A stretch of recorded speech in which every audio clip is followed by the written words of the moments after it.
Hi, gang. It's Patrick. And Adam. Coming up on today's episode, we read some listener comments, discuss the latest Disney news, and we review The Fox and the Hound as part of our Take Two series. As always, we close out the show with some quick D. All that and more on today's episode of Gays Do the D.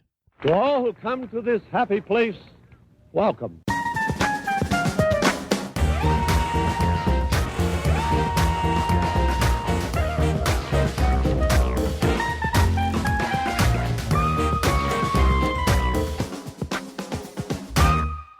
Adam, Andrea Hummel, Patrick, Renata Kazuki. Renata. Have you been watching Big Little Lies? I have. Oh, it's so good.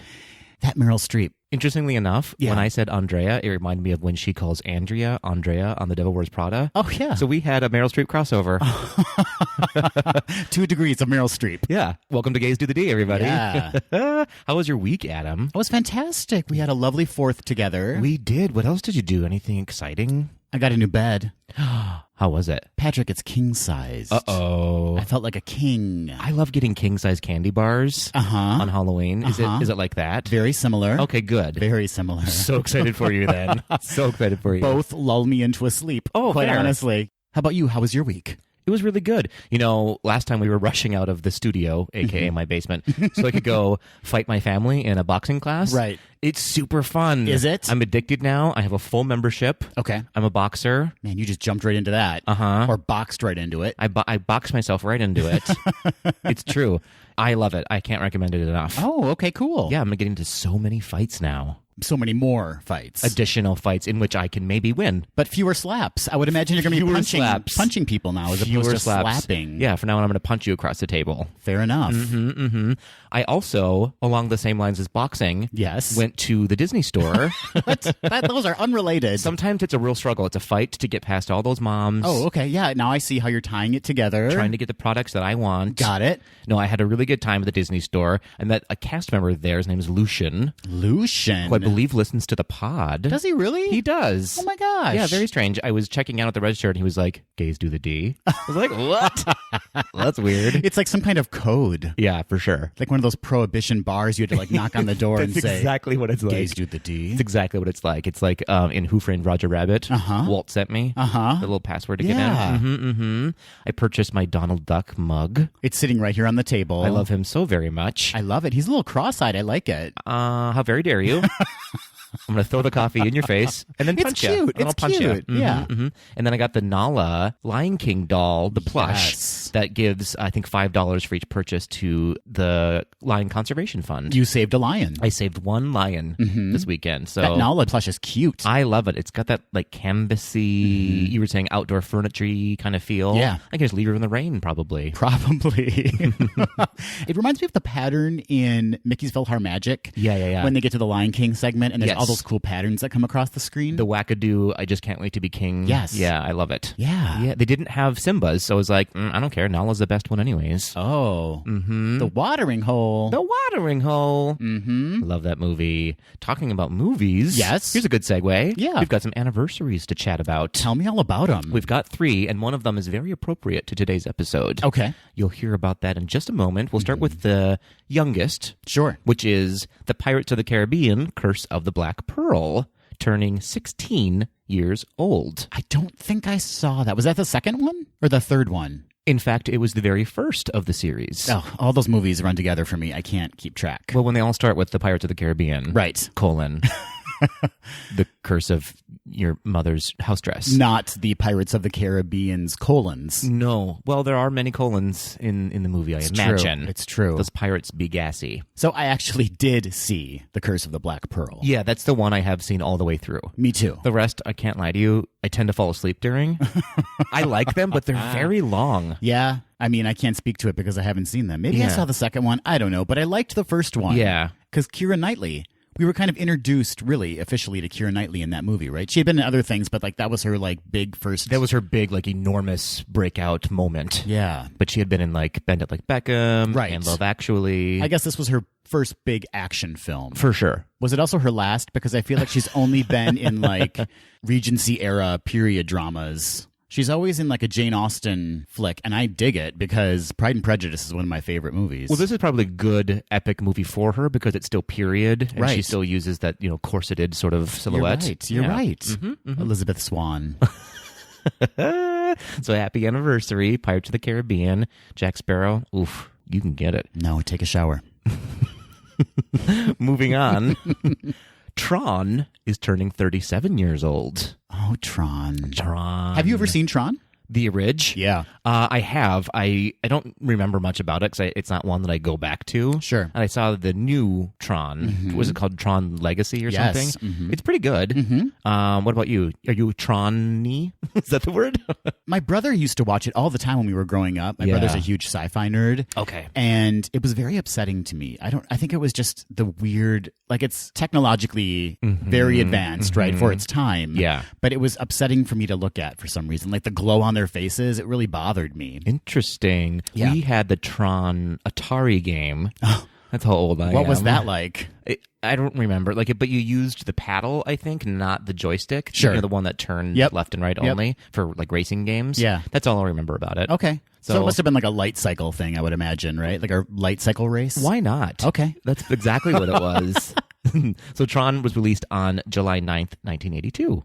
Let's talk about Jeff Bridges. Young Jeff Bridges? Yeah. Hot. Yeah. Oh, I'm not so mad at hot it. to me. Yeah. Mm-hmm. Okay. Good for you. Yeah. Get some. And last but not least, The Fox and the Hound turns 38 years old, released on July 10th, 1981. The Fox and the Hound, you say? The Fox and the Hound, I do say. In fact, our whole episode is dedicated to The Fox and the Hound. We did a Take 2 episode of The Fox and the Hound. It's coming up. I'm excited to talk about it. I am too. Mm-hmm. Yes. So we should just stop talking about it now. Correct. So happy anniversary, Fox and the Hound, blah, blah, blah. Moving on. Here's a good segue for you. Speaking of moving on, Yeah. one of our listeners Okay. has moved on from a story that we talked about last week. Wow. This is a long walk around the block just to get next tired. door. Oh, okay. So we talked about Melissa McCarthy being in talks to play Ursula Yes. in the live-action Little Mermaid. Yeah. Callie wrote to us, Callie on Instagram, C Minors. Yes. Wrote, that's a no to Melissa McCarthy playing Ursula, especially when we can have Lizzo or Titus Burgess do it. Okay. Interesting. Yeah. Interesting. I like Melissa McCarthy, I do too. and I think she'd be fabulous as Ursula. Yeah, for sure. I mean, I could be wrong, but I think she would just nail that role. And I think she'd oddly bring some gravitas to that role. Like, if she really nailed it, I'm talking like Academy Award supporting nomination. Wow. Yeah. Okay. Yeah, I'm feeling that. Listen. Yeah. Why not? Let's put it into the atmosphere. if you can successfully pull off playing a 6-tentacled ocean witch, yeah, Ocean Witch. then maybe you deserve a little gold statue. I wonder if they're going to give her the 8th tentacles. Yeah, maybe they will go full 8. Because they can do it now, technologically, because they couldn't before. Interesting. I think they have the budget for it. They have the budget and the No. artists to do it now. Okay, so Lizzo was proposed, and I heard that she was on social media kind of selling herself as a possible Ursula. Like she was would've. actually pitching herself as a candidate for the role. Yeah, I would have done the same thing. Her voice is ridiculous, and she's got a great personality. Don't know if she can act. Yeah, that would be my concern. Can Lizzo act? Yeah, this is going to need somebody who has some heft to their skills. Although I did see her doing like a take on Ron Burgundy and his jazz flute. She did a video really? of that. Yeah. And she was very funny in it. Like she had the comedic timing. She's charismatic as the day is long. So I could see it happening, but Ursula is so iconic and specific. Yeah. And if you get it wrong, even if it's like just a little bit wrong, it's going to ruin, I think, the movie. Yeah. That's my opinion, but who can say? And then Titus. Yes. Good thinking on that one. I don't think I'm there with Titus. Oh, I don't think I love could do him. it. No, I like Titus. Yeah. I don't think I would like him as Ursula. I would be bothered by a man playing Ursula, even if it was in drag. He's got this very, and I think he would say the same thing, very feminine quality to him. He does. His whole persona is very soft. Yeah. And also, can I say this, bitchy? Yeah, sure. And so I think he would actually be a really good choice, but I would maybe rather see him on stage do the role. Yeah, I think he's maybe too big for the role. Yeah. Does that make sense? It does make sense. He's too big for Ursula. Listen. He's too big to play a sea witch. Have you seen him sing? Have you seen him sing And I Am Telling You? Yes, I have seen Oh, yes. my Lanta. Yeah. He's great. Yeah. He sells it. Yeah. So I think that he would sell this, but I think we're on to something. He should do it on stage. Yeah, that would be great. I'd love to see that. He'd be amazing. Yeah. Okay. So, Callie, thank you for your thoughts, but get out of here. Scram. We want Melissa. We also had listener Adam write in about our news segment last week regarding the return of the Main Street Electrical Parade. I mean, who's not excited about another electrical parade discussion? You can find Adam on Instagram at Adam_Josh_B. And Adam says, that was my first Disney parade, but I was too young to remember much. It's much more nostalgic than it is super entertaining, but I still love it. My favorite part is the spinning bugs, turtle, and snail that make weird Moog synthesizer noises. I was thinking about what you guys said about the giant American flag at the end, and I have to believe that they put it in there because in the early 1970s, America was getting amped up for the 1976 bicentennial. It was a big deal, especially in Disney parks. My husband Josh fell in love with the Main Street Electrical Parade when he was younger, and as a little boy even wanted to walk down the aisle in his future wedding to the orchestral version of the parade music. Aggressive. That's aggressive. He says that didn't happen, but we did walk down the aisle to the music from Up. Aww. You can take a listen to the Main Street Electrical Parade orchestral version. It's great. And you can find that version by searching the Main Street Electrical Parade orchestral version on YouTube. Ooh. Additionally, Adam notes that the original synthesizer music, Baroque Hoedown, was arranged by Jean-Jacques Perret, I want to say, or Perry, in the 1960s, and then mixed with Disney music for the parade. I collect weird mid-century music, and he was one of the pioneers. Wowzers. Yeah, and side note, I just wanted to add, too, that Disney actually did have a full-on bicentennial parade called America on Parade at Walt Disney World in 1976. Sure. And it is bonkers. Have you ever seen YouTube footage of it? No. I highly recommend anyone check it out because you will see some disturbing people wearing giant big head costumes. Like they're those like freak me out. I don't like it. Characters from like early Americana with the giant big head and the big eyes. No, thank you. And there's actually a float that's like a tribute to food, or there's several smaller floats that are tributes to food, and one of them is a tribute to popcorn, Patrick. What? And there's like a tribute to like a club sandwich for some reason. Listen, club sandwiches. Yeah. You gotta get your dues. America, spread your golden wings. Oh, that was beautiful. Thank you so much. I like how our listeners are so much smarter than we are. And thank goodness, because then we get some actual facts on the show. At some point, I would just like to have an episode where they write it for us. I mean, they basically do. Good call. In that vein of our listeners being smarter than us, Patrick, I have to clear the air. Oh. I have a sorry about it. Oh, dear. You're ruining us, Adam. You're ruining the integrity of this of this show. I take it very seriously. There's no integrity here. No, I've never had integrity in my life. For our feature segment last week, we listed our Fab 5 sidekicks, and we received many lists from listeners. We did. And one of the lists we received was from Tony, who you can find on Instagram at Anthony of Agrabah. Aww. He was kind enough to send us his list that included Big Mama from The Fox and the Hound. Also ties back to this week's feature segment. But I said she was from Robin Hood. Why? Oh, I don't know why I didn't catch you on that. Why in my brain would I have associated Big Mama with Sherwood Forest? There's a hen. Oh. In Robin Hood. Oh. Lady Cluck. Oh. I wonder if that's what you were picturing in your head when you thought of it. Possibly. Because I always want to call her Big Mama, too, because she's just this big... Voluptuous hen. Yeah. So I think that's what you were thinking of. Okay. But still, you were very wrong. And I went with you on the journey as well, so it's my fault as well. Just to be clear, Big Mama was not an English historical figure. Correct. She was not Maid Marian's lady-in-waiting. Right. Although, wouldn't that be an interesting take? Robin Hood in the South. Think about it. I like it. At this point, we're just giving Disney money. I mean, all these great ideas. They listen to us every day, I can tell.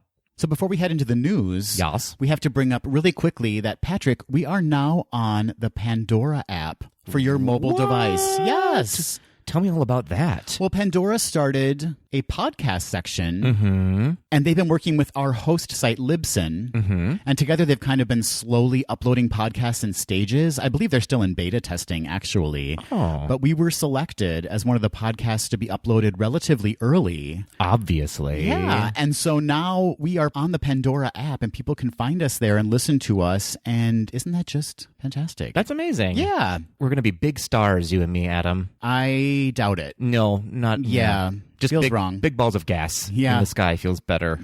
Aren't stars big balls of gas? Yes. Like the sun. The sun's I a got star. it. Stars. This is a lesson in astronomy. I was thinking of Hollywood stars and not actual literal stars. Speaking of gas, Yeah. Adam, I'm gonna pass us to the news Okay. because you pass gas and then to the news. I got it. Okay. I got where you were going. Not my strongest segue. But also I'd like to say not your worst. You've had worse. That's rude, frankly. You've had worse segues. Okay, let's get into the news because this is just hurtful. We previously reported on the new signature table service restaurant, Takumi Te, coming to the Japan Pavilion in Epcot's World Showcase. Did we decide it was Takumi Te? We made no decisions on how to pronounce it. Okay, guess what? I pulled it up on Google Translate. Oh, here we go. Let's listen to what Google Translate has to say. Do we have to pay royalties on this? Nah. Okay. Takumi Te. Okay, offensive. I don't. Is that right? Takumi-te. Also, it says it differently the second time. She sounds angry about it. She's real mad. Yeah. She's real mad. She's not on board with that title. Takumi Te. Let's say that. Takumi Te. Got it. Anyway, Walt Disney World has officially opened the restaurant to guests as of Friday, July 5th. I'll spare you my terrible Japanese pronunciations. Well, they're already really good, so I guess. But an extensive description of the appetizers, entrees, sushi, sashimi, desserts, and drinks being offered at the fine dining eatery can be found on the Disney Parks blog. Walk-ups are currently being accepted, and reservations will be available beginning July 16th, 2019, with bookings starting that same day. For more information, visit the Walt Disney World website at disneyworld.com or call 407-WDW-DINE. And to make a reservation for the Chef's Table dining experience, call 407-827-8504. I think we might need to go there in August. Yeah, I would love to go. Here's what I'm thinking, though. I bet it's not going to be crazy popular for a little bit, and it'll have just opened. So we might just make a last-minute decision. Or I'll just make a reservation and then cancel it with enough notice. That's true. I'm just thinking the other way around is that we could just decide to go as opposed to have to give ourselves 24 hours to not go. Does that make sense? Interesting. I'll remember to cancel just in case. I don't think that you will. I like a safety reservation. Plus, I can just walk up and get a table anywhere. You just flash your annual pass holder card? I flash something. Okay. I think they would not allow you into the restaurant if you did that. No, they'd be like, oh, sashimi. I see it. Gross. Okay. You've ruined this restaurant for me. I have some exciting news for lovers of the Run Disney events and merch. Oh, that's you. That's me. That's all I am. Not a joke. Yep. So all new limited edition Magic Bands have been created for the 2020 Run Disney Race weekends. The Magic Bands feature artwork inspired by the themes of each of the races. So each band will retail for $34.99 plus tax, so around $40 depending on where you live, and are available for pre-arrival purchases now through the Products tab in your Run Disney account. Only currently registered runners may purchase a band, and they are very limited.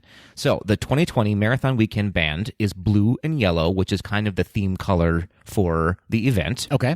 With a bunch of stars on it. It's super cute. And then there's these little circular symbols representing all four of the parks, because you run through all four of the parks for that race weekend. Yes. Okay, got it. Love it. Yeah. The Princess Half Marathon Weekend band is a light purple color with Cinderella, Pocahontas, Moana, and from what I can tell, Flora, Fauna, and Merryweather.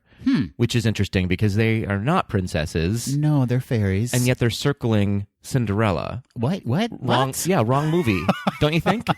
I need everyone to look at that picture and explain to me why Flora, Fauna, and Merryweather are surrounding Cinderella. I mean, I'm for it. Are we having a crossover movie? Is that what they're trying to indicate? One can only hope. Yep. One can only hope.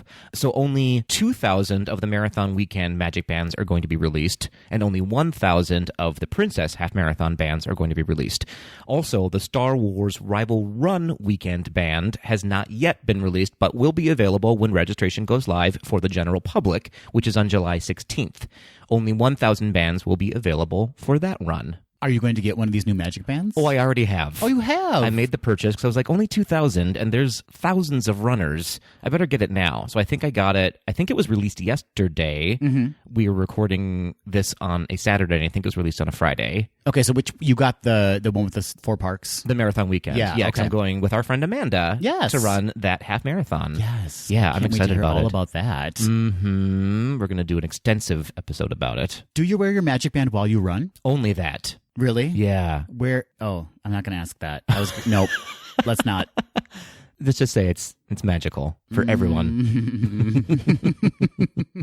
We received a number of updates last week via WDW News Today regarding changes and closures coming to Epcot as part of the Future World and the International Gateway's extensive multi-year overhaul in preparation for the park's 40th anniversary in 2022. Whoever the park planner is for Epcot right now has got some work on their plate. Just a bunch of headaches. Oh, man. Just a bunch of headaches. I can't imagine the logistics behind this. First up, the final day that Character Spot will be in operation is September 7th, 2019. Characters normally available for meet and greets in Character Spot will be available at other locations throughout the park. Minnie Mouse will be located in the World Showcase gazebo. Daisy Duck will be located at the American Adventure, because why not? Mm-hmm. You'll be able to temporarily find Mickey and Goofy at Innoventions West. Goofy will eventually get his own spot, and Mickey will eventually be moved to his permanent location in the Imagination Pavilion. Do you think there's a lot of infighting between these characters? Because they're just separating them all. Absolutely. And who gets what spot, and it's a mess. Interesting. Joy and Sadness will be moved to a to-be-determined location.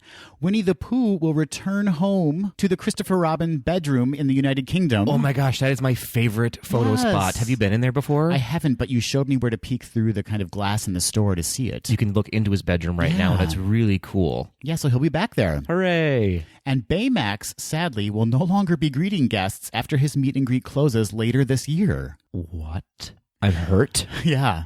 I got to go meet him I got to meet him in August before he closes down shop. Yeah, he's one of your Fab Five sidekicks. Mm-hmm. Oh, man. Got to give him a hug. Okay, we're going in August for sure. We're making a point to do that. Yes, I would love to do that. Okay. Next up, Electric Umbrella in Innoventions East will be closing for an extensive remodel. The restaurant's last day of operation will be sometime late this year, possibly late November. There is no word on whether the restaurant's name will be returning or even if the location will offer food and beverages. I've literally never been in that location. Either have I, but a lot of people really love it. For a lot of people, it's like their easy stop to go for them. Like, I'm hungry for something. I don't know what. Let's go there. Yeah, and I think that location is just tied to classic Epcot for a lot of people. They went there as kids, and so they continue to go there now as adults. Yeah, that name is very dated. It is. Starbucks will be moved to a temporary location when Fountain View closes this fall. It's believed that Starbucks will be moving temporarily into the Odyssey. Oh, that's a long way to get your coffee. Good. I want those people to be waiting in line when the park opens so that I can go off and get on rides. Yeah, that's fair. That's a good point. The Art of Disney will also move to a temporary location before permanently settling at Heritage Manor at the American Adventure. The Art of Disney is moving? Mm-hmm. That's such a fantastic store. Mm-hmm. Okay. Yeah. Sorry, I keep interrupting you. No, we're allowed to have... This is a discussion podcast, Patrick. You should be interrupting me. It was just a formality. I'm not sorry about anything.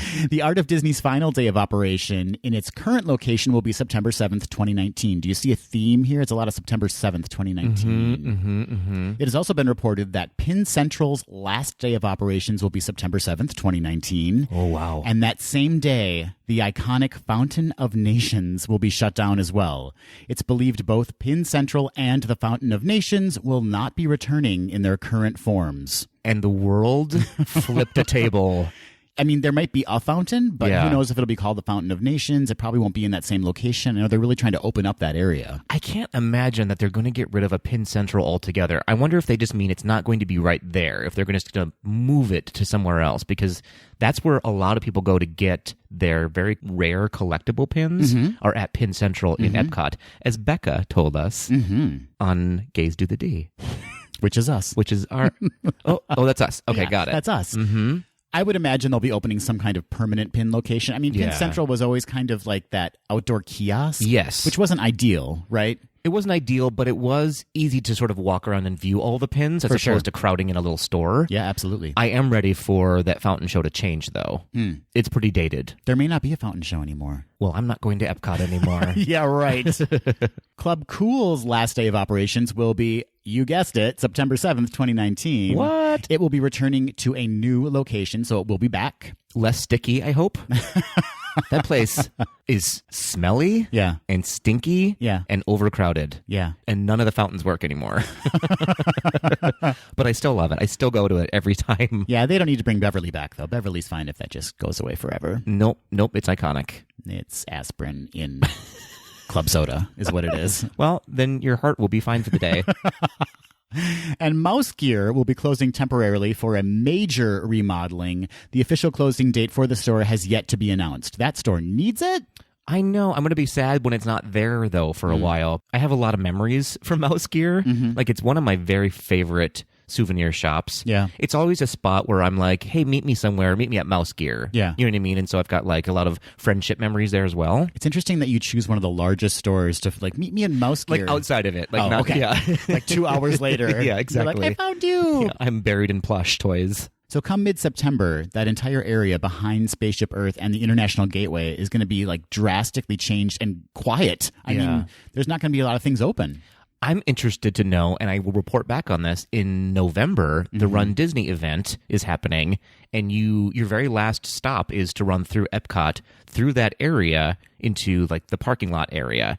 I wonder how they're going to manage that. I bet it will be rerouted. Either that or they'll just put up a bunch of pretty walls, because it's sort of like the hurrah at the end of the run, this beautiful run toward Spaceship Earth. You know what I mean? I think you'll still run towards Spaceship Earth, but I think you'll either go to the left or to the right of what is currently Innoventions West or Innoventions East. Yeah, must be. Because that whole middle, if the fountain's being taken down, where are you going to go? Well, that's the thing, because there's so many runners coming through at the same time, because that's where you finish. Yeah, you can't funnel. And also at that point, guests are starting to filter into the park. Oh. Yeah, so it might be a little bit of a nightmare. Stay tuned. Patrick will tell you all about it this fall. All about it. Do you like how he circled this whole story back to me and my needs? I was not surprised that happened. So, Adam, unless you've been living under a rock or under the sea, yeah, off to a good start. Yep. You've probably heard the news that Halle Bailey has been cast as Ariel in the upcoming live-action version of Disney's The Little Mermaid. Yes, Halle Bailey. So excited. I didn't really know who she was. I had an idea. Okay. I knew she was somehow associated with Beyonce, because I guess her and her sister did Beyonce covers, right? That's how they were discovered.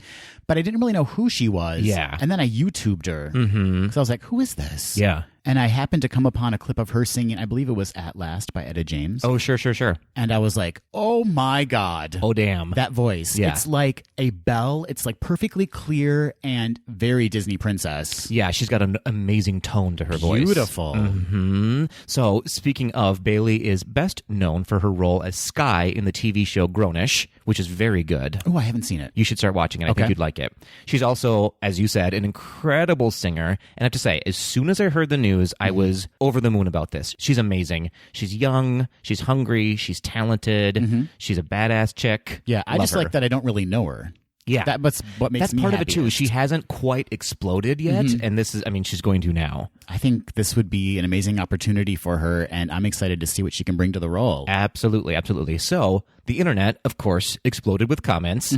Our friend of the D, who we should just have him be on the show from now on, Kale, sent me a note saying, I'm super happy they cast Halle Bailey, but I'm even super happier they didn't cast Lea Michele. Oh, yeah. I mean, Lea Michele's way too old to play that role. Yeah. I will also say, adding on to that, I'm happy they didn't cast Zendaya. Yeah, I Which thought I she know- would have been fine. I know that you have reservations about her. I think they wanted her, but I think she actually turned down the opportunity. I don't think she wanted to do it. Interesting. But she just didn't, for me, have the kind of charisma that Ariel needs. Yeah. So I'm hoping that Halle can bring it in that department. Oh, for sure, for sure. And to Lea Michele, I say, yeah, samesies. Not into it. She's too old. She's too old, and I think she's overhyped. She's talented, but meh. She's an actress where I can't get beyond her personality in real life. and accept her performance as a character. I think that's what she struggles with in her career right now, is that it's hard to separate her. Whether that's earned or not, that's not the right way to say it, but whether that's the case or not, that's the way I feel. And so it'd be hard for me to watch her play such a beloved character. Agreed. So Lindsay Lohan didn't get it, huh? Oh. Turns out. Okay. On another note, others on the internet were not so keen on the idea of Halle Bailey. I've seen some comments. You don't have to search too hard to find very inappropriate comments about Ariel being white. Some people are using the very ignorant hashtag #NotMyAriel. Oh, I can't. I'm going to get on a little bit of a soapbox for a second. Here's the thing. She's a mermaid. Right. And maybe we're fresh out of White Mermaids who are available to play the role of Ariel in this movie. So I think we'll be fine with a beautiful, talented, poised, badass black woman playing a fictional, mythical being in a movie in which a crab conducts an orchestra. I think we'll be fine. Also, let us not forget that Emma Stone recently played an Asian woman. Mickey Rooney played an Asian man in Breakfast at Tiffany's. Liam Neeson played Ra's al Ghul in Batman Begins, a Middle Eastern character. In the book The Hunger Games, Katniss is described to have olive skin, straight black hair, and gray eyes, alluding to a more diverse character of color, and they cast Jennifer Lawrence. Yul Brynner played the King of Thailand in The King and I.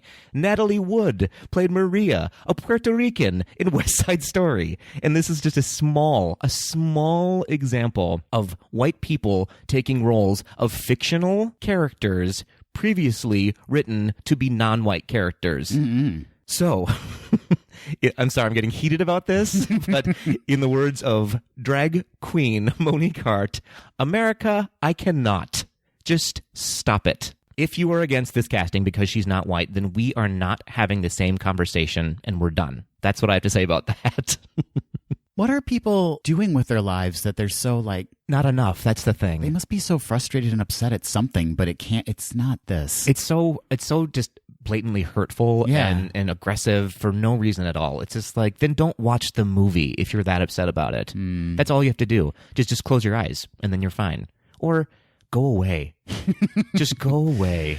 Yeah. I have to say, one of my favorite comments, did you see this? Halle Berry tweeted out, in case you needed a reminder, Halle's Get It Done. I was like, yes, girl. Yes, girl. Moving on from that mess. It's not a mess. No, it's not a mess. Congratulations. It's going to be fantastic. But the mess of just human nature being human nature. Yeah. Okay. Yeah. Yeah. That's a mess. So moving on from that, let's just let that go. And also we should note that 2 other actors have officially joined the cast of The Little Mermaid. Yes. Very excited about Awkwafina, who's going to be playing Scuttle. Wait a minute. Yes. A human's playing a bird? Who would have thought that would be possible? I'm upset. And a woman playing the role a man played in a movie. Why is no one screaming about that? I have been. Okay, great. Yeah, I have been. She's got a great voice for that, too. She's got that kind of raspy voice. Yeah. And it's almost asexual in a way, isn't it? If you were to close your eyes and listen to Awkwafina, there's some bass to it. Yeah. And some kind of graveliness to it. Yeah. I think it's going to work for Scuttle. And I think her sensibility, her comedic sensibility, will also work for Scuttle. It's not going to be Buddy Hackett Scuttle. It'll absolutely not be that. But it's definitely going to work for Scuttle, I think. I think I'm excited about that and Halle Bailey being cast and possibly Melissa McCarthy playing Ursula, in that it sounds like they're just going for you know what, we're all just creatures. It doesn't matter what we look like, what gender we are. This movie, I think, has some potential to really make some statements in their casting and in what they're saying about what the world looks like. I'm hoping that they do it through the casting, like you just said, and not through some kind of lame message in the film. Just tell us the story of the Little Mermaid. And let it be with a very diverse cast. Yes, please, yeah, absolutely. Please. Also, speaking of a diverse cast, no, not really. Jacob Tremblay will play Flounder. Okay. He's cute as a button. Yeah, he is pretty cute. He's got a good little voice for Flounder, and that's really all I can say about that. Well, it's just going to be his voice, obviously. Yeah. It's not going to be, I imagine, they're not going to put him in a fish costume. We haven't seen it yet. Who can say? Please. Oh, dear. And then last but not least, Melissa McCarthy is still in talks and has not officially accepted the role of Ursula, but we are crossing our fingers. All right, Lizzo still got a shot. It's true. Lizzo's still in it. The fleet of buses at Walt Disney World are about to get sensational. Oh, dear. This month, Walt Disney World buses are receiving a brand new look and will be themed with oversized wraps of the Sensational Six: Mickey, Minnie, Donald, Daisy, Goofy, and Pluto. I'm excited that Daisy's getting included these days. Yeah, she gets her own bus. It's time. Along with the vibrant character exteriors, the interior of the buses are being refreshed as well, featuring brand new blue seats and new flooring. And some buses will even include USB charging ports so guests can charge their mobile devices between stops. I like this. It's time. Yes, those 90s purple, teal, gold branded buses need to go. And have you seen the pictures of the new buses, Patrick? Not yet. They look fantastic. Yeah. They're very macro. They're kind of like exploded versions of the characters' colors on the buses and then a giant character face. So each bus is themed to a character. So the bus itself is character bounding. With a giant character face on it, yes. Oh, I suppose, because the character face is still on it. So it's not just representative of the character. Why did I get so serious there? I don't know. You were like, well, Patrick, I guess technically. Yes. Okay. Yes. I like it. I think they look fantastic. I'm really excited to experience these when we go down in August. Me too. When are they updating the monorails? They're actually currently doing that. Did you see Monorail Silver? I have not. Okay, so they just redid the interior. So you know how they were all like kind of blue before, and they had the old school Walt Disney World logo in them? Well, the Monorail Silver is now silver on the inside too. Oh, okay. And it has that same branded logo, but everything's kind of in gray shades and silver. So I think they're getting around to that as well. I don't know technically how they're updating them. Like, will the doors still stay I was going to say, on? so once that door falls off, at least it'll be pretty inside. Right. Oh, okay. I'm comforted by that.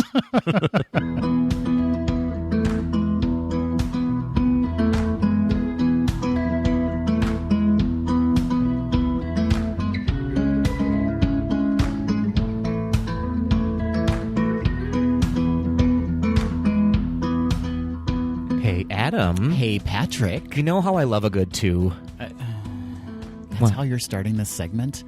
I'm talking about Take Two, our segment on Gaze to the D. That was a poop joke. No, it was not. It was a poop joke. If you wanted to hear it that way, then it was. Okay. That's on you. Why am I projecting onto you my poop jokes? That two's on you, Adam. Wait. I'm talking about Take Two of The Fox and the Hound. Yes. Isn't that exciting? I'm very excited about this. I love this movie, and it's actually my Take 100. Oh. Because my nephew Jordan, my oldest nephew, back when he was a wee little baby, loved this movie and just would go, Fox and Hound. Oh, cute. And so that we would just put the tape in and watch cute. it. I think this was my actual Take Two because I think the last time I saw this was the first time I saw it back when it was re-released in theaters in 1988. Oh, sure. I forgot they used to do that, re-release these movies. Yeah. Although I must say it has been, because he's in college now. Oh. So it's been like 15 years since But he I've still seen says, it. Fox and Hound. He just says it once in a while. Right. Yep. And you're like, dude. Well, he's able to speak full sentences now. Oh, okay. Yeah, he's in college, Adam. That's good. So Yeah. he uses the. I don't know what these graduates can do nowadays. Not too much. Besides accumulate debt. Not their fault. Colleges are Besides expensive. be burdens on their parents forever. Just kidding. Go to college, everybody. Unless you don't want to. Let's move on to The Fox and the Hound. So for those listeners that don't know, Patrick and I periodically do a Take Two segment, and this is basically just a second viewing of a film that we may have seen a long time ago Yeah. or haven't experienced in a while. Yeah, it's time to resurface some old classics. And it also gives us a good chance to talk about the story behind the film too, right? Yeah, a little Disney lesson behind the movie. Yeah. So should we jump into some specs about the movie? Let's do that. All right. So firstly, we should note that The Fox and the Hound, the Disney movie, is based on the book The Fox and the Hound by Daniel P. Mannix. Have you ever read the book? I've like snippets from it here and there. I've never read the full book, but it's dark. That's what I heard. I have not read the book as well. Yeah. But I was watching some YouTube videos, of which there are several, kind of on the making of The Fox and the Hound, and they talk about the book and how dark it is. I mean, let's get this out of the way. Spoiler alert for the entire movie and the storyline. Yeah. If you haven't seen it yet, you've had plenty of time to see it. We're going to ruin this movie We're for you. going to ruin it for you. But in the book, basically every single character dies. Yes. Whoa. Yeah, which is life. Heavy. You know, everybody's going to die. Patrick, you're going to die one day. Disagree. Yeah, but it's not going to be by a bear. It's going to be by you, by your hands. So it could be by a bear, is what you're saying. Yeah, okay. The Fox and the Hound was Disney's 24th animated feature film, and it cost $12 million to make. And at the time of its release, it was the most expensive animated film production to date. That's true. Possibly why? It was the very first Disney animated feature to use computer graphics. Oh, was it really? I didn't know that. It was in the scene where Amos has trapped Todd and Vixie in the burrow. Yeah. They used a little bit of computer graphics to animate that scene. Oh, wow. Yeah, very first one. Wow. Very cool. So I imagine that had a heavy price tag on it. That, and I think some of the production delays and issues they experienced making it probably added to the cost. Lots and lots. We should discuss those later. Yeah. But yeah, for sure. It was directed by Ted Berman, Richard Rich, and Art Stevens. True story. And Ted Berman and Richard Rich also directed 1985's The Black Cauldron. They did. Yeah. I love that movie. I haven't seen that one in so long either. It's an odd one. It's not talked about a lot. It's very dark. It's very dark. It's not quite a Disney movie. It doesn't really feel like a Disney movie. Yeah. But it's good, nonetheless. Art Stevens had directed 1977's The Rescuers, one of your favorite movies, One of my Patrick. faves. Yeah. This movie was very reminiscent, art direction-wise, of both of those movies, The Black Cauldron and The Rescuers. It was a nice little mix of all of that. It was written by Larry Clemens, Ted Berman, David Michener, Peter Young, Bernie Mattinson, Steve Hewlett, Earl Kress, and Vance Gary. That's it? Nobody else? I know, it's a lot of writers. It's a lot of dudes, too. That's kind of Disney's MO, though. Yeah. Is having a ton of writers in the room. And eventually they let women write as well. It's a lot of writers for not a lot of dialogue in a movie, if you think about it. That's very true. That's very true. The character design was by Melvin Shaw. The supervising animators for this film were Randy Cartwright, Glenn Keane, Cliff Nordberg, Ron Clements, Frank Thomas, and Ollie Johnson. Those names you will obviously recognize. A lot of big names. And a couple of them are Disney's 9 old men. In fact, a couple of them, I think this was their last movie. They kind of started it, and then they all retired mid-movie. They did, yeah. And they passed the torch to this up-and-coming group of animators, of which you'll recognize many, many of the names as successful directors and producers who are attached to animation now. The musical score for the film was composed and conducted by Buddy Baker, who arranged and conducted the music for most of the Winnie the Pooh musical featurettes. He also conducted the music for the Many Adventures of Winnie the Pooh theme park attractions worldwide. And he composed the music for the Haunted Mansion's theme song, Grim Grinning Ghosts. I love that. I really liked the music in this movie. It was very like sweeping and epic and then quaint at times as well. And also disturbing. Yeah. We need to talk about that opening credit sequence. I mean, we'll get to that, but yikes. Oh boy. I did not remember that. And so when Yeah. the film started, I was like, what is going on? Yeah, we're in for a real doozy of a movie after that opening. A total of 180 people worked on the film, including 24 animators. It contains 360,000 drawings, Yes. 110,000 painted cells, and 1,100 painted backgrounds. So let's get into the cast of this movie. Yes. Kind of a big cast. Yes. Not in number, but I mean like big names. Yes, very indicative of the time it was made, and also indicative of the Disney family of voice actors, right? Like they have their kind of crew at that time that they go back to again and again for these films. Very true, very true. So starting off, we'll start with adult Todd, was voiced by Mickey Rooney. Good old Mickey Rooney. I did not remember that. So Mickey Rooney was in a ton of movies. Babes in Arms is a real old one if you like old musicals. With Judy Garland. Judy Garland. Yeah. He was in Pete's Dragon. Uh-huh. And of course, the inappropriate role of Mr. Yunioshi in Breakfast at Tiffany's. Yeah. Ouch. That one hurts. But Mickey Rooney's been in 1 billion movies and Broadway shows and radio shows. He was a heavy, heavy hitter. We also have to mention the fact that he was the voice of Kris Kringle in the Rankin and Bass 1971 stop-motion classic Santa Claus is Coming to Town. We'd never have to mention that movie. Oh, I love it. Do you? Yeah. It's creepy. Yeah. I don't like it. Burgermeister Meisterburger. Nope, it haunts my dreams. Okay. Haunts my dreams. Moving on, this one I absolutely did not know. Adult Copper was voiced by Kurt Russell. Yes. What the what? Yeah, he was not the original choice for that role. Well, I imagine. He Yeah. was busy at the time, too. Like, I think he had another movie coming out that was released, like, days after this movie was released. So there's a rumor that he was, like, running back and forth between the studios. That's why he's out of acting breath. A lot of the time you hear him out of breath. That's right. Can't that's handle right. it. Of course, Kurt Russell was in Overboard, Silkwood, Big Trouble in Little China. Yeah. And here's one that I was like, what the what? He was the voice of Elvis, uncredited, in the movie Forrest Gump. Yes. What? Yeah. Because I think he was in another movie called Elvis where he played Elvis. That's right. Yeah. So they must have used that footage. Yeah. That's so funny to me. Did you know, Patrick, he completed his recording in 2 sessions for this film? I believe that. He didn't have a ton of lines. No. Because young Copper was, I think, in it for a little bit longer. Yeah. And should we talk about the legend, the urban legend, the myth of the man? Oh. The fact that Kurt Russell's name was the last thing that Walt Disney wrote down before he passed away. Weird. It was the last thing they found on his desk. It was on a little scrap of paper, and Walt had written Kurt, K-I-R-T. He spelt it wrong. Russell. And I believe it's still on his desk to this day because, they recreated his office. Yeah. And so there's a little note that says Kurt Russell on his desk. Does anyone know why he would have written his name? Was it a clue? When Walt passed away, Kurt was very much up and coming in his career, and Walt essentially signed him to a 10-year contract. Oh, he was like, get him. Yeah, it was very likely that he was just on his mind, Okay. as like someone that needed to be a part of the Disney family. Fair enough. Moving on, the amazing Pearl Bailey voices Big Mama, the owl. That's right, of Sherwood Forest. No. Oh, that's right. No. That's right. That's Lady Cluck. Got it. This is Big Mama. Yes.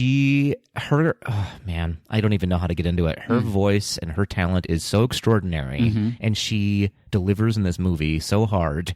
She was, of course, in Porgy and Bess, Carmen Jones, and of course she played Dolly in Hello, Dolly on Broadway, which she replaced. I don't think it was the original. I don't think it was Carol Channing. Oh, it wasn't? Maybe it was. I Okay. didn't do enough research. Yeah, Let's get our listeners to do it for us. Yep. But in 1968, they gave her a special Tony Award for her replacement role of Dolly in Hello, Dolly. And I believe in a subsequent production of that, she played Dolly again, and it was an all-black production of Amazing. Hello, Dolly. Yeah. Amazing. I would have loved to have seen that. Yeah. Oh, man. She is so good. Her voice is one of those that she could just read anything to you and you just fall asleep or be comforted. If you do some searching on YouTube, there's some really cute videos of her voicing Big Mama. Aw. And you can see how her personality influenced the animation of the character. Oh, for sure. Yeah. I imagine. Oh, so good. Moving on, Jack Albertson voiced Amos, the terrible Amos. I don't like that character at all. Who was in Willy Wonka and the Chocolate Factory. He Grandpa played Joe. Grandpa Joe. That's yeah. right. Such an iconic role. He also won a Best Supporting Actor Academy Award for the 1968 film The Subject Was Roses. Oh, I did not know that. I did not know that either. Yeah, he's actually very talented. I wonder if he was boxed in a little bit after he did Willy Wonka and the Chocolate Factory, because he played Grandpa Joe in a couple of other sequels to that movie and TV specials, I think. And we should also mention that he was in 1959's The Shaggy Dog Oh, yeah, of course. and 1963's The Son of Flubber. We got to watch that movie again, too. I've never seen The Son of Flubber. It's a really good movie. Okay. Moving on to one of my favorites. Sandy Duncan makes an appearance as Vixie, the fox. Sandy Duncan is so good. I love her so much. She is arguably the best Peter Pan that's ever happened on Yeah. Broadway, Yeah. I would say. Yeah. She's amazing. And she can sell a wheat thin like nobody's business. Can she ever? Yeah. Oh, I want a wheat thin right now, just thinking so about her good. hawking them. So good. She also is pretty well known as replacing Valerie Harper in a TV show called Valerie's Family, Yeah. which Valerie then left the show Yeah. a year in, I Yeah, think, yeah. because of contractual issues. And then Sandy Duncan came in and replaced her as a different character altogether. Yeah. And they renamed the show The Hogan Family. That's right. Starring a young Jason Bateman. That's right. A fun fact about Vixie is that Vixen is the name for a female fox, and so they just changed it to Vixie. Clever. We should also mention that she played Liz in Disney's 1978 film The Cat from Outer Space. Of course she did. So that needs to be noted. Must be mentioned, not to be forgotten. Jeanette Nolan is the voice of one of the more disturbing character names in Disney canon, Widow Tweed. No first name, just Widow Tweed. A woman back then, Patrick, was defined by if her husband was dead or alive, okay? I mean, and her husband clearly had passed away. We learn a lot about Widow Tweed right out of the gate. We sure do. Widow. And we know she's lonely in that film. Oh, poor Widow Tweed. Poor Widow Tweed. But what a great character, though. Yeah. Love it. Love it. Love it. Love it. Can't wait to talk about her. They originally wanted Helen Hayes for that part, but she didn't want to do it. Interesting. Yes. Sorry about it, Helen Hayes. Get out of town. Also, I have to mention this because this is fascinating. Please do. She was the voice of Norma Bates. Norman Bates' mother in Psycho, in 1960's Psycho, yeah. Terrifying. Uncredited because they didn't want anybody to know who was voicing that crazy, crazy woman. Because it's a ghost. Yeah. Or it's Norman. Spoiler alert. We're ruining so many movies. Troublesome. All at once. This is a troublesome episode. All of that aside, we really need to mention the fact that she played Lady Macbeth opposite Orson Welles in 1948's Macbeth. Insanity. Yeah. Insanity. Incredible. One of the more recognizable voices at the time will be Paul Winchell, who voices Boomer. Of course, Paul Winchell voiced Tigger for years and years and years and years. And Boomer's basically Tigger. I mean, there's no separation between the voice of Tigger and Boomer in Absolutely. this film. Absolutely. They knew what they were doing with that. They were like, we need this specific voice, and he delivered it, and it's great. It's hard to separate, though. Oh, yeah. You can't not listen to it and think Tigger. He also voiced characters in the Aristocats and Gummy Bears and probably most well known as Gargamel in the Smurfs. He's the voice of Gargamel. I did not know that. Yeah. I think he's most well known for Tigger, let's be clear. Oh, I associate him with Gargamel. Oh. Yeah. That voice then is very distinctly different from the other voices that he does, because usually he's just kind of a variation of Tigger's voice. Yeah. But Gargamel's pretty different. If you listen to Gargamel, you can hear a lot. I'm sure you can, you can tease it out. There's just not a lot of laughing. It's just like, Fair. Yeah, Gargamel. Fair. Who voices Azrael? Jeanette Nolan? She can do anything. She can do anything. Pat Buttram, a great name. Do you want to touch that, Buttram? I want to pat that Buttram. Voiced Chief, the delightful and problematic old dog in the movie. Problematic? Well, it's not his fault. It's human nature, or it's dog nature. It's canine nature. You're right. Okay. But, he was almost a villain, but not really. I got it. I get where you're going. Thank you so much. He voiced Bullet Number 1 in Who Framed Roger Rabbit. Oh, did he really? He sure did. The one with the mustache. Yes. His voice is also so recognizable. Well, yeah, he voiced the Sheriff of Nottingham in Robin Hood, which is a very recognizable voice. He also voices characters in both the Aristocats and the Rescuers. That's right. Richard Bacalyan. Did I say that right? I don't know. We care so deeply on this show. Voices Dinky. He was in Return from Witch Mountain, The Shaggy DA, Chips, The Love Boat, Charlie's Angels, Fantasy Island, basically any TV show from the 70s, 80s era. A lot of these actors had a lot of TV credits. Yeah, but like guest appearances on them. Yep. It's pretty funny. You also didn't mention Chinatown. How could you I did not mention Chinatown. How could I forget? She's my daughter. She's my sister. She's my sister. She's my daughter. Again, spoiler alert. God, we just ruined that movie too. You're so old. I know. I know. Here's some fun ones. Corey Feldman plays young Copper. He sure does. Corey Feldman, you can't have turned on a TV or gone to the movies in the 80s without seeing him in something. That's right. He was in Goonies, Stand By Me, one of my favorites, The Lost Boys. And these are just three of my favorites of his movies. He was in a gabillion movies. I mean, I'm going to throw out Gremlins. He was in Gremlins. Yeah. He was almost always seen with his cohort, Corey Haim. That's right. R.I.P. R.I.P. R.I.P. Corey Haim. We also need to mention that Corey Feldman was the voice of Donatello in the 1990s Teenage Mutant Ninja Turtles. It's true. The live-action film. Oh, he voiced a live-action as well? Yeah. Because he does voices in the new cartoon version of it as well. Oh, does he? Yeah, he plays a character named Slash, I think. Okay, but not Donatello, huh? I don't know I don't think it's Donatello. Oh. Keith Coogan plays young Todd. Keith Coogan was in two of my very favorite movies from my childhood. Yeah. And frankly, still watch frequently. Yes. I'm talking about Don't Tell Mom the Babysitter's Dead. Yes. That classic. Yep. And Adventures in Babysitting. Like SpaghettiOs? SpaghettiOs with meat. Yeah. Adventures in Babysitting. Man, that movie. But Don't Tell Mom the Babysitter's Dead has so many quotables. I'm right on top of that, Rose. Remember that? I've never seen Don't Tell Mom the Babysitter's Dead. You've never seen it? I've never seen it. I don't know what we're doing here. How can we still be friends? No, how can you have any authority about movies at all?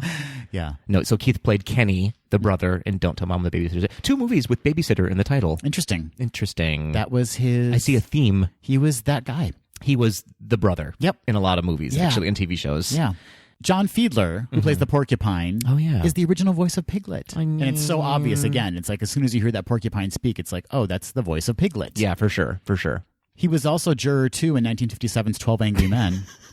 That may sound laughable, but they're all called Juror 1, Juror 2. No, so it's true. like, they're big roles. It's just, he was also Vinny in The Odd Couple. What role did you play in The Odd Couple? Were you Vinny? Wow. You have no recollection of doing that show at all, do you? I was the one... Uptight? I thought he was the lawyer character. Is there a lawyer character? Wow, you are dedicated to your craft. No idea who I played in that show. He also played Lawyer Daggett in True Grit. So anyone who... I love True Grit. I don't normally like Westerns, but True Grit, man. Yeah. Love it. Mm-hmm. John McIntyre played the Badger, and you'll recognize his voice as Rufus from 1977's The Rescuers. Of course. He also played Sheriff Al Chambers in 1960's Psycho, so we have 2 Psycho alums doing this movie. And he played Amos Reed in 1989's Turner and Hooch. Oh, of course he did. Yeah, I loved Turner and Hooch. Me too. You got to see Tom Hanks in his underwear, and I found it very appealing. Young Adam found it very appealing. I had never been attracted to Tom Hanks in any sort of way. I liked his legs in that movie. Okay, that's fair. Yeah. That's fair. Breaking news, in my memory at least, John Fiedler played the accountant role in The Odd Couple. My brain just went there just now. Vinny's the accountant? Yeah, this is important. So were you Vinny then? No, I was not. I was not the accountant. Oh. I was the other one. Oh, man. This is important. People need to know. Yeah, they do. So we need to round out this cast with one of the more important roles in the film, The Fox and the Hound. The bear was growled by Clarence Nash. Oh, Clarence Nash. Voice of Donald Duck. Oh, my gosh. I know. Was that uncredited or was that credited? It is credited. Okay. But a lot of his roles are uncredited for things like that. Sure. But yeah, so fun fact. Donald Duck makes an appearance as the bear. So let's turn a little bit to the making of this film. Bouquet. The story behind the story, Patrick. Yas Queen. So one of Disney's 9 old men, Wolfgang Reitherman, who we've talked about before on this podcast, had originally read the novel, the source material, and found it interesting because one of his sons actually had a pet fox when he was growing up. And so I think that's kind of why he was attracted to the story. Sure. And the whole thing began production in 1977, and Reitherman was a director at that time with Art Stevens as a co-director. And then, of course, there were huge development issues with the movie. Oh, yes. Right? Oh, yes. Reitherman wanted to add this bizarre song called Scooby Dooby Dooby Doo, Let Your Body Turn to Goo. Oh, boy. Oh, boy. That hit. He wanted it in the second act, and it was going to feature Phil Harris and Charo. You know Charo, right? And they were going to play cranes. Actually, in the movie, and they were going to be singing to Todd and trying to cheer him up once he's dropped off in the forest preserve. Why Charo? Yeah, interesting. She was very of that time, Yeah. Charo. She's got a distinctive voice. I mean, I guess we know why they cut it. She wasn't doing an episode of Love Boat at the time, Fair. so she thought... Or Fantasy Island. That's right, so why not? Why not? So there were disagreements about that. It didn't make the movie, obviously. Weird. There were also disagreements about Chief's story arc, because as you mentioned, the novel differs vastly from the film. Yes. And in the novel, Chief actually dies after he falls off the railroad tracks. Well, he doesn't just die. He's actually murdered by Todd. He does it on purpose.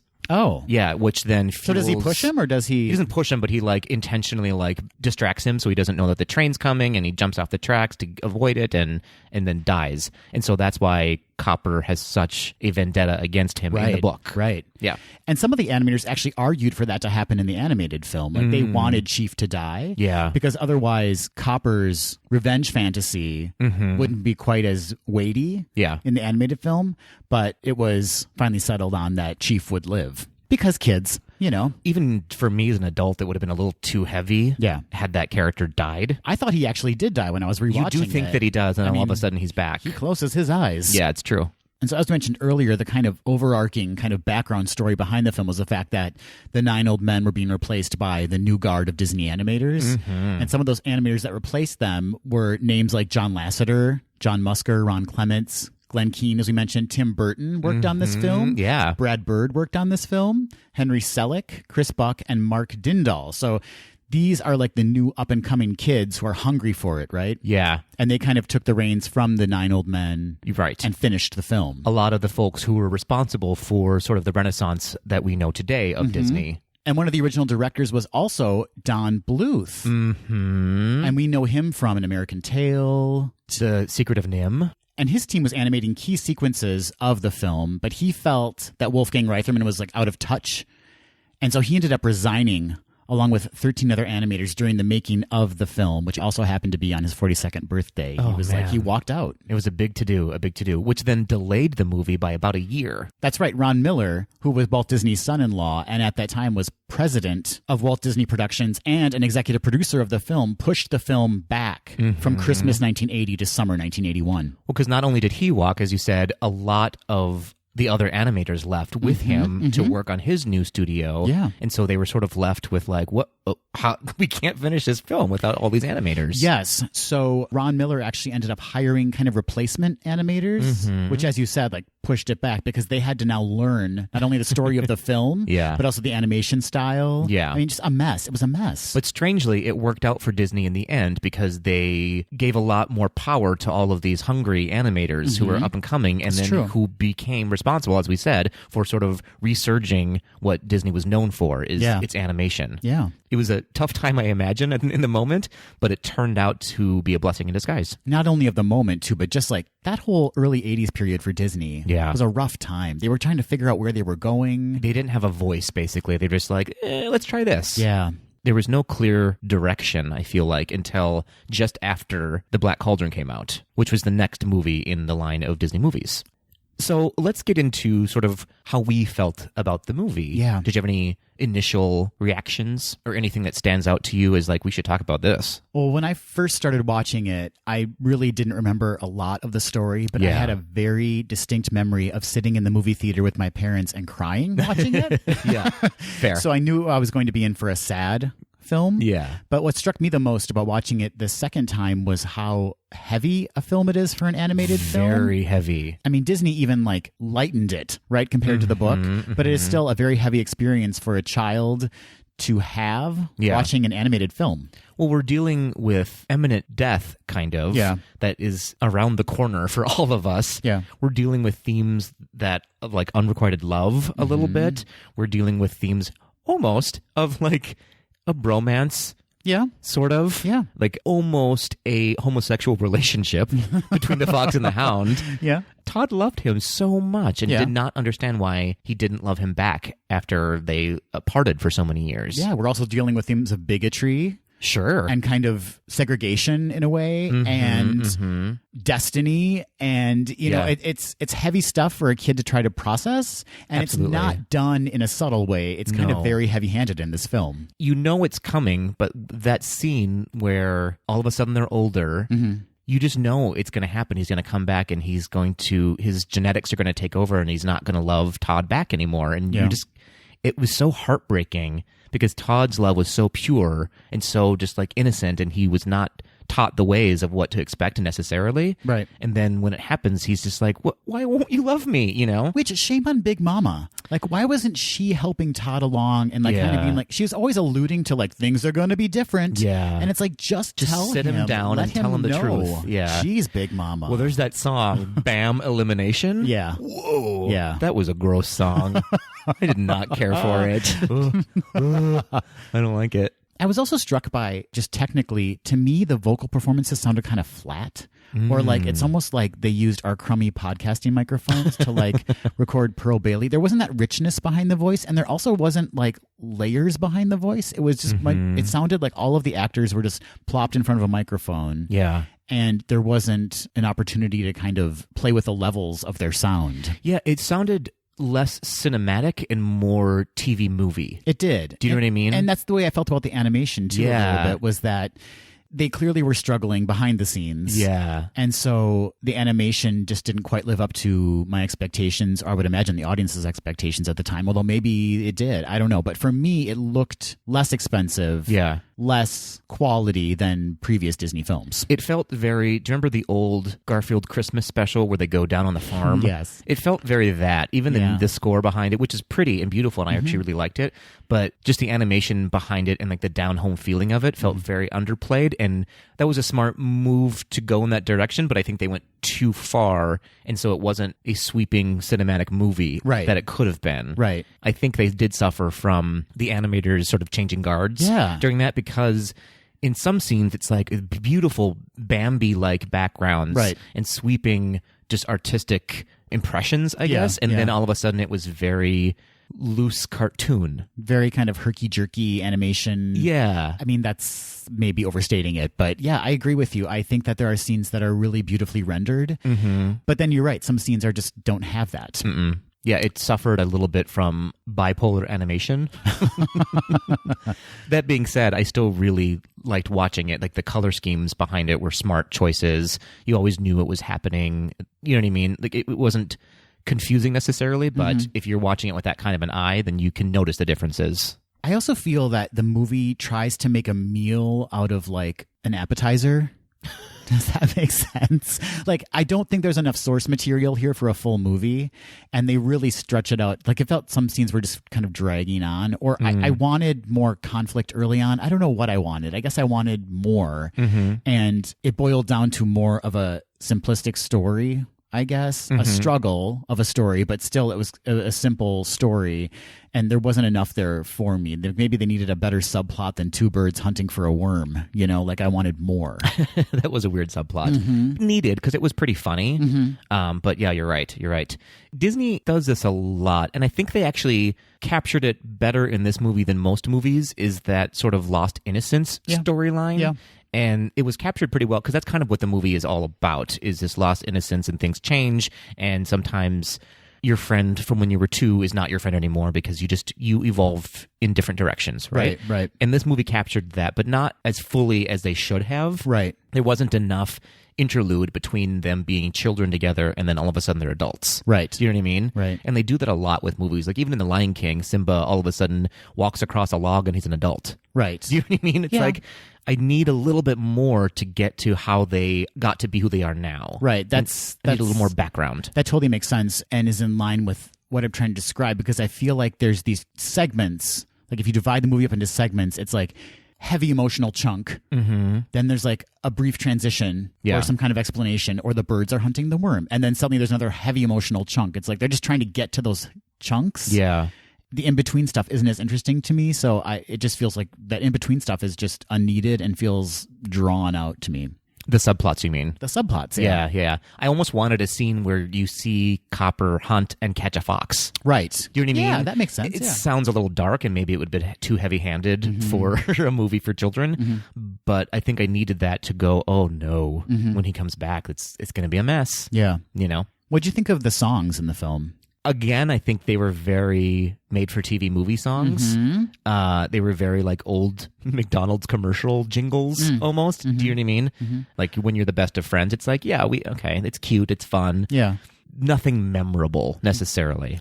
I liked the score, but it was just a little like, okay, we get it. Yeah, I agree about the score. In fact, the score almost verged on like avant-garde at times, like particularly going back to the opening credit sequence where at first it's just wind and silence, and then you hear that drum come in the background, and then you hear the dogs barking, and then it becomes a full-fledged score with like orchestral strings as Todd's mom is like running away. It was like Bambi, basically. Really, yeah. There's beautiful moments like that, but as far as like the songs, like Pearl Bailey's songs, not memorable, not very interesting.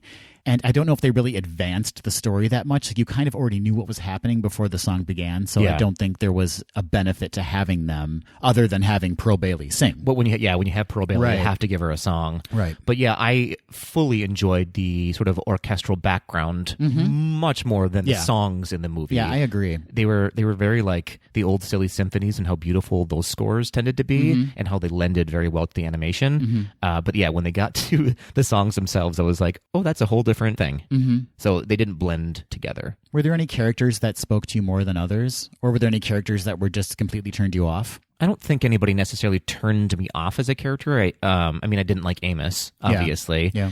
I identified, I think, with Todd more than I did with Copper. Okay, yeah. And I loved Big Mama. Mm-hmm.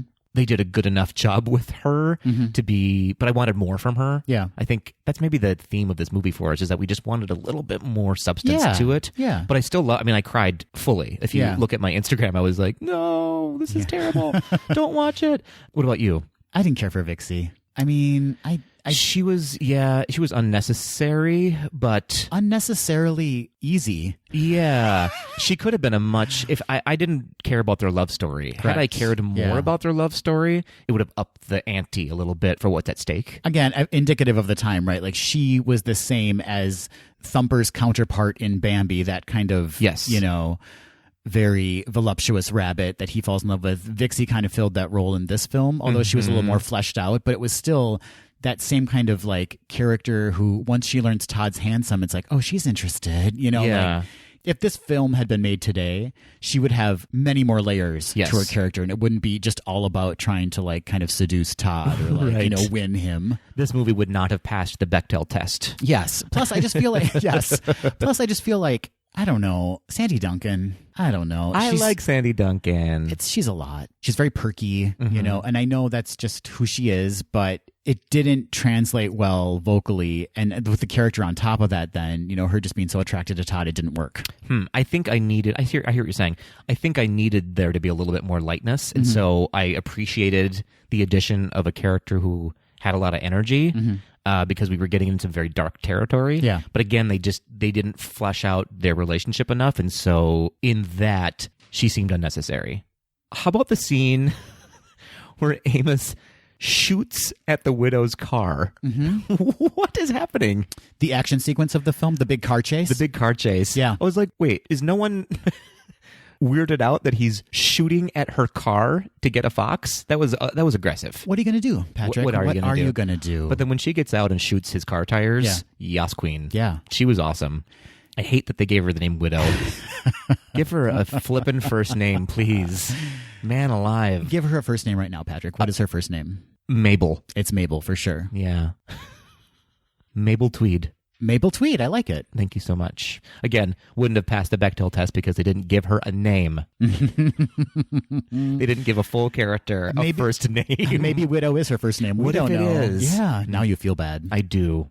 I was also interested. The first thing I thought of when I saw Big Mama was like, Disney really loves owls. They do. As characters. They do. There's the owl in Bambi. There's Big Mama. There's Owl in Winnie the Pooh. Archimedes. All in very quick succession of each other. Yeah. What's that about? My guess is that at that time they were kind of into the concept of something being wise and being able to pass along knowledge. Sure. Or having that be kind of what people expect it to be and having it be a silly character, or have some kind of very unwise thoughts that they're passing along. That kind of juxtaposition of that.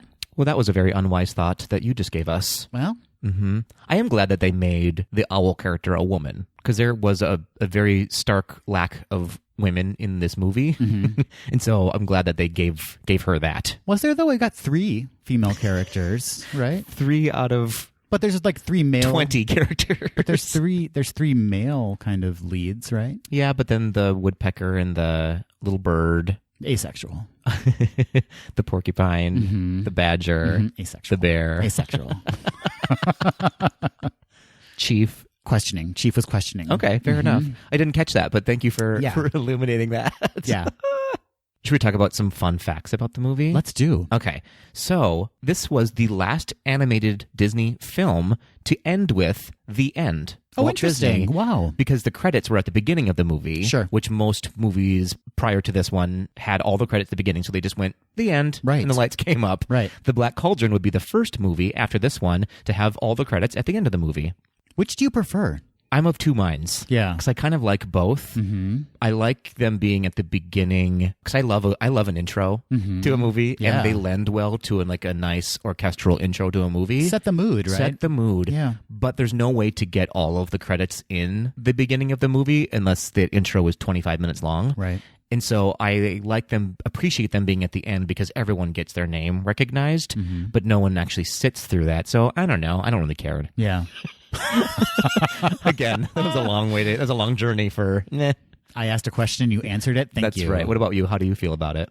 I like to get right into things. I like the credits at the end. Okay. And I will often sit through a majority of the credits at the end. But let's just get right into that story. Sometimes for animated movies, I like to know ahead of time who's voicing the character, because then I don't spend half the movie going, who is that? That's a good point. You know what I mean? Yeah, yep.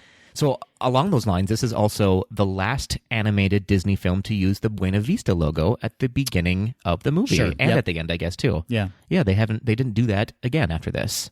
You noted before that Tim Burton, this is, I think, one of his first times animating a feature-length Disney movie. He had a big hand in animating your favorite character, Vixie, which is a weird choice for him because it was the least dark character of all of the characters in the movie. That is interesting. She also didn't have giant eyes or any stitches on her body anywhere.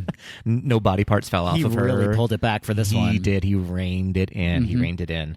So, Patrick, critics were kind of lukewarm on the film when it first came out. Okay. With the exception of the bear fight sequence, which everyone kind of raved about, and you can see why. I mean, that is really an incredible animated sequence. Yeah, it was a lot. There's a lot happening there. Many reviewers called the film average for Disney. Some called it dull. You could describe any movie in this time with those words. In his review in the Chicago Sun-Times, however, Roger Ebert stated, "For all of its familiar qualities, this movie marks something of a departure for the Disney studio, and its movement is an interesting direction. The Fox and the Hound is one of those relatively rare Disney animated features that contains a useful lesson for its younger audiences. It's not just cute animals and frightening adventures and a happy ending. It's also a rather thoughtful meditation on how society determines our behavior." Wow. Yeah. That's deep.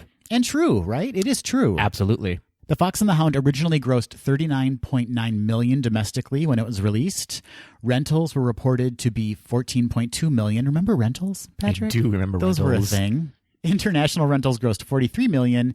It grossed $23.5 million during its 1988 re-release, which is when I saw it in the theater. And its lifetime gross has been $63.5 million. These characters are not represented in the parks, are they? I'm struggling to find a moment in a Disney park in which you would find anything Fox and the Hound. Yeah, I was thinking about that when I was watching it because Young Copper seems like an easy go-to. Actually, Young Todd and Young Copper, they both seem like easy go-to for plushes. So maybe there's plush, but I don't know. I haven't ever seen any, and I imagine there's pins. There's pins of everything. Sure. And this movie, I think, had 2 sequels? At least one. I know it had one straight-to-video sequel. Yeah. Which goes back in time.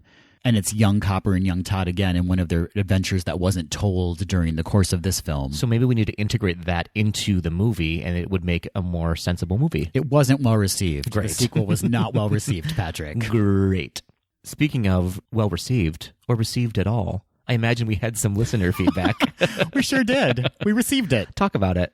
Mike, who you can find on Instagram at _magic_dads, said, "I remember seeing The Fox and the Hound in the theater with my mom. I cried so hard." Same, Mike, same. "I still remember it to this day and still get choked up thinking about it. Such a classic." Yeah. Patrick, not you. Oh, okay. There's another Patrick out there. I get confused easily. Who you can find on Instagram at trick_Finn, said, "My favorite non-musical Disney movie." Oh, wow. Our friend Kale, who you can find on Instagram at KaleEnglish89, said the original Brokeback Mountain. Oh my gosh, that is so weird. Yeah. I literally have in my notebook when I was watching the movie, this feels very Brokeback to me. Yeah, it does. I forgot to talk about it now. So thank you, Kale. You're on my beam. Samesies. Derek, who you can find on Instagram at Derek_Sitch, said, "I loved this movie growing up. Todd and Copper, the most adorable bromance. And can we talk about Big Mama? I mean, her name is Big Mama, and she is the queen.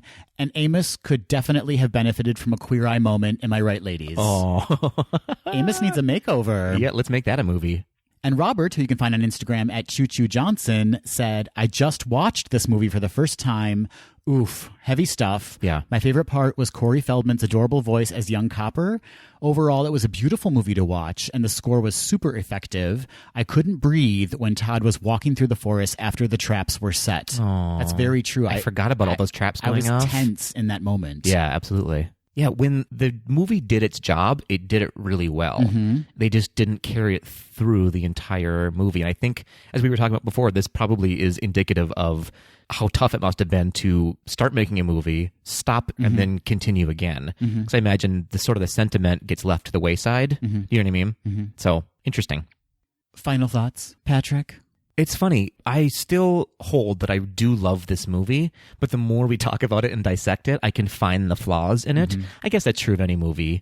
I appreciated the story that it was trying to tell because it's true of anyone's life. I think we can all relate to sort of that lost innocence, lost love, societal pressures, all that stuff is very, very heavy material. And so I appreciate their attempt at pushing that on us. I agree. I think this is one of those Disney movies that you needed to have seen and loved as a child in order for that to kind of carry on with you through adulthood. I don't think if you were watching this for the first time as an adult that you would hold it so dear. Sure. As we mentioned, there are beautiful moments in this film, but it's almost like food on a skewer, right? Like there's these... What? Hang with me here. It's like these big meaty chunks, right? Which are very substantive and like have really interesting flavors involved in them. And then there's a little bit of skewer just tying them together. And that's how I see this film. Is that ringing? Is that a kebab situation? A kebab. It's a kebab of a movie. Got it. I also think it's indicative of the struggles that were going on behind the scenes. Like you could not know the backstory of the film. Yeah. And you can still see there are issues with this film. Like something happened with this film. Yes. And maybe that's just my eye being super critical and being a Disney fan and knowing a little bit about Disney history. But I think it's very telling of the kind of struggles that not only Disney was having with making this film, but just as a company overall in the early 80s, early to mid 80s. Yeah. It was not a great time for the company. I mean, it was almost bought and sold and picked apart, for various parts. So it was a really tough time for the company, and I think that is visible in this film. I think this is a time in Disney's history where, as you said, they were going through turmoil within the company and then also sort of struggling to find their voice and who they were trying to be as a company and what messages they were trying to get out. And then they were also, strangely, at the same time, trying to push the envelope to see how far they could go with dark material. And you see that in this movie a little bit, and you see that for sure in The Black Cauldron. Right. And then after that, they sort of went, we got to change it up. We have to find a clear voice. And then enter The Little Mermaid, right? Well, first enter Eisner, and then and then enter The Little Mermaid. You're absolutely right, though. It was a change of leadership at Disney that really kind of turned the tide and led to the Renaissance. And I appreciate them trying really hard to push the envelope because I think it got them to a point where we are now, where they're just pumping out hit after hit after hit. And I don't want to make it sound like I'm railing against this movie because, as I said, there's really beautiful imagery and a beautiful message behind it. Yeah. But it's not of the quality or the caliber I kind of see in early Disney films and then the films that come after it. It's very stuck in its very specific time. Yeah. I think. It's one of those, it's like an old ornament that you love, and you're like, do I put it on the tree this year? I don't know. Wow. I liked my kebab metaphor more. That's fair. So if you prefer Adam's kebab comment over my ornament comment, or if you just want to let us know your thoughts of the movie, if you want to watch it, do a take two, and let us know your thoughts, you can always email us at info@gaysdothed.com. Or you can reach out to us on social media at GDTD Podcast. So when do you think the live-action Fox and the Hound is going to come out? I think we are the live-action Fox and the Hound, you and me.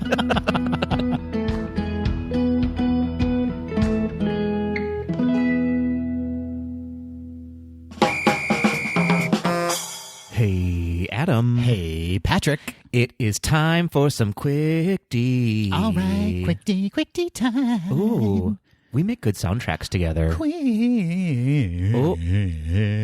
D. Boy, did I speak too soon. Time. That was the worst thing I've ever experienced. But I think we need to shut it down. Okay. And that was Quick D, everybody. It was really Quick D. Sorry for your ears. Do you want to explain what Quick D is to our listeners at home? I sure do. So Quick D is the end of the show. It's the end. It's the end of the world as we know it. And it's when Patrick and I kind of go freestyle. We go rogue. And the segments can vary greatly. This week we're trying something new. We're actually doing Quick D listener question. Yeah, like a mini questions and Peter Panthers. That's right. We're diving into the question hat and pulling out one of your listener questions for us to answer. That's right. Should we dive right into it? Let's do it. Do you want to pull a question? I do. Okay. The look on your face is troubling. This question comes from Mark, who you can find on Instagram at iMarkaphone. Oh, one of our Atlanta Ds. That's right. Mark asks, top or bottom? What? On Soren, do you prefer top or bottom? Oh, Mark. You foul, Mark. Yeah, and have you been listening to any of our episodes, Mark? Because we've already answered this. How dare you, Mark? Marcus. I prefer top. And I prefer row B1. I'm so uncomfortable right Top now. center. Yeah, you're right. You've turned me on to being a top. On Soren. On Soren. Isn't it magical? It is a magical experience. Mm-hmm. I like that. I don't like being on the bottom because of all the feet. Right. Feet. I don't want those feet in my face. Although I suppose if that's your kink, Yeah. you sit in the bottom row. Yeah. You just bottoms up. Mm-hmm. I also like being up that high with only a piece of fabric keeping me latched to the seat.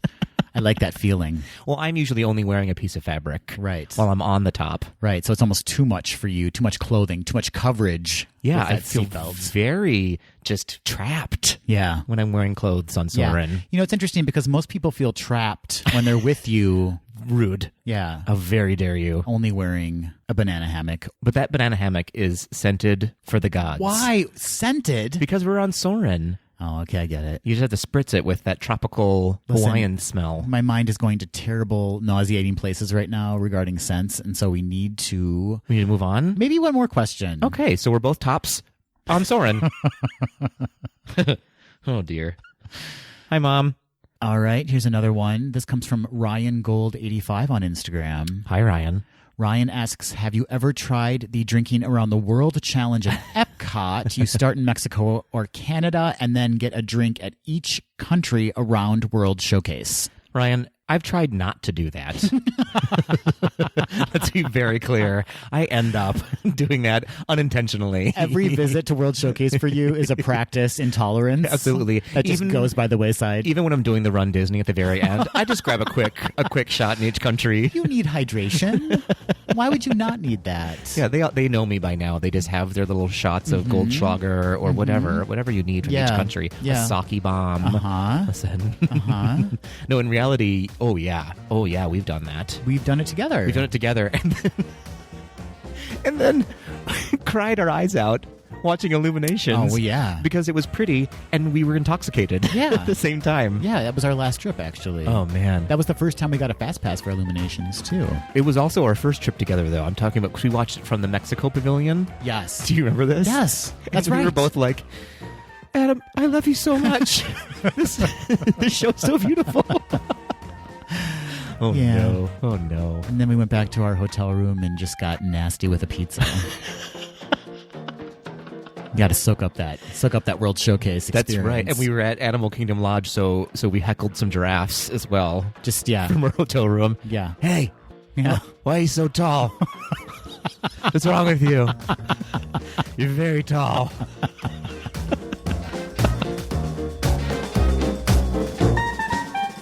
That will do it for this episode of Gaze Do the D. Thanks for listening. Ratings and reviews are greatly appreciated and help people find us on Apple Podcasts, Google Play, Spotify, and Stitcher.